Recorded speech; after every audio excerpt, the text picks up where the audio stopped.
Hello everyone and welcome back to this channel, and today I'm going to walk you through how to boost Fiverr conversion rates. Now here are the things you need to do. First, optimize your gig title and thumbnail by using clear, keyword-rich titles and eye-catching visuals. The second thing you need to do is write a benefit-driven description. For example, what I mean is you should focus on results. For example, boost engagement with pro editing. This is a benefit-driven description. The third step is to showcase high-quality samples. Include your before and after videos, portfolio links, or demos. Step 4. Offer tiered pricing. For example, basic at $20, standard at $80 probably, premium at $20 with clear value differences. Then the fifth step is to respond fast in less than an hour. Quick replies improve rankings and trust. Now here are the mistakes you need to avoid.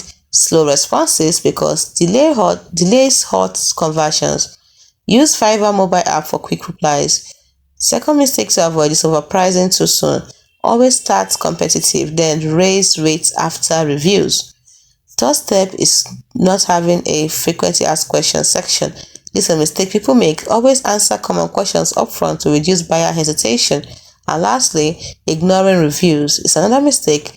Politely ask happy clients for 5-star feedback. Here's a pro tip. Use Fiverr promoted gigs after 5+ reviews to get more visibility. Higher conversions equals more sales and long-term success. Hope you found this video helpful.